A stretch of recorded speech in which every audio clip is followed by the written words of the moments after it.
Adik kandung Vena Melinda diperiksa sebagai saksi oleh Direktorat Reserse Kriminal Umum Polda Jawa Timur terkait kasus dugaan kekerasan dalam rumah tangga atau KDRT pasangan artis Vena Melinda, Ferry Irawan. Hingga Selasa kemarin polisi telah memeriksa 5 saksi serta olah TKP di hotel tempat kejadian perkara KDRT dan juga akan mengambil bukti dari rekaman CCTV hotel.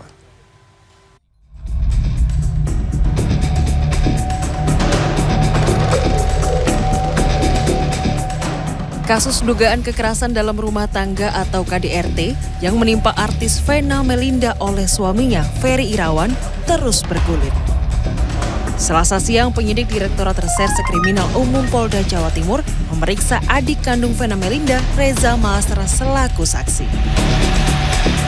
Reza yang juga menjadi kuasa hukum Vena Melinda mengaku telah membeberkan beberapa bukti kepada penyidik. Di antaranya bukti visum, serta rekaman video suasana dalam kamar hotel sesaat setelah peristiwa kekerasan itu terjadi. Coba dihapus tadi ya, cuman Vena menolak. Vena Melinda disebut mengalami luka berdarah di bagian hidung setelah mendapatkan kekerasan fisik dari suaminya. Mohon doa ya juga lah untuk semua yang terbaik untuk Bu Vena dan keluarganya juga. Tapi yang pasti saya sudah tunjukkan trauma yang valid dialami oleh Bu Vena akibat kejadian kemarin di Kediri. Bu Vena telah memberikan komitmennya untuk tidak akan menarik laporannya.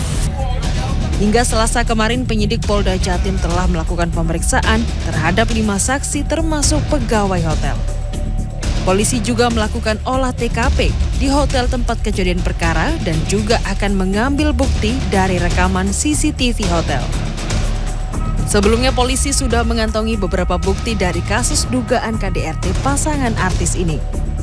Di antaranya handuk dan pakaian Vena Melinda yang terkena bercak darah. Yang diperiksa sampai saat ini sekitar 5 orang. Baik saksi-saksi yang melihat atau menyaksikan sesaat kejadian di salah satu hotel di Kota Kediri. Saat ini Ferry Irawan selaku terlapor masih dalam status saksi. Sementara Vena Melinda masih menjalani rawat inap di sebuah rumah sakit di Surabaya. Tim Liputan CNN Indonesia. Sejak hilang pada Senin 2 Januari lalu, bocah perempuan 4 tahun asal Cilegon, Banten, hingga Selasa kemarin belum juga ditemukan. Keluarga juga berusaha mencari korban dengan menyebarkan selebaran agar anak mereka bisa segera ditemukan. Sementara itu di Semarang, Jawa Tengah, bocah 8 tahun yang menjadi korban penculikan tukang rongsokan berhasil ditemukan polisi setelah hilang selama beberapa jam. Saat ditangkap atau saat menangkap tersangka, korban ditemukan dalam kondisi lemah karena tidak diberi makan.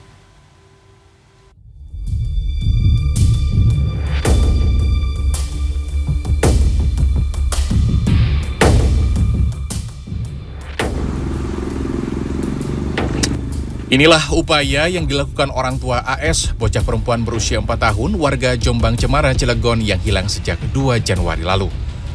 Setiap hari hingga malam, kedua orang tua AS berkeliling ke sejumlah kota di wilayah Banten hingga ke Jakarta menyebarkan selebaran berisi informasi mengenai anak mereka yang hilang.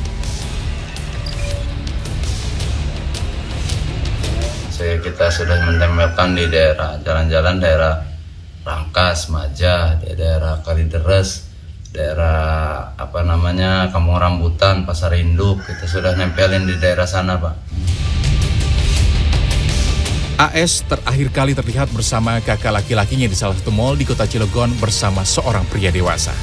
Kakak adik tersebut dibujuk seorang pria yang menawari mereka es krim. Sang ayah berharap ada kabar baik mengenai keberadaan anak keduanya. Di Semarang, seorang tukang rongsok diringkus tim Tebas Semarang Utara pada Selasa petang setelah beberapa jam menculik bocah 8 tahun anak seorang penjual nasi. Saat meringkus pelaku, polisi mendapati korban dalam kondisi lemah karena tak diberi makan. Penculikan bermula ketika pelaku berpura-pura meminta minum kepada orang tua korban yang ada di warung makannya. Tak berapa lama, pelaku meminjam motor korban dengan dalih mengambil karung untuk barang rongsok. Yang bersangkutan datang pukul 9.30 melaporkan bahwa anaknya atas nama Wahyu Bayu Aji dan juga motornya telah dicuri dan diculik oleh seseorang yang terjadi sekitar pukul 4 dini hari. Hingga Selasa malam, polisi belum mengetahui motif dibalik penculikan ini. Hasil penyelidikan sementara, pelaku menolak disebut menculik, melainkan hanya ingin membawa korban untuk masuk ke pondok pesantren miliknya. Tim Liputan, CNN Indonesia.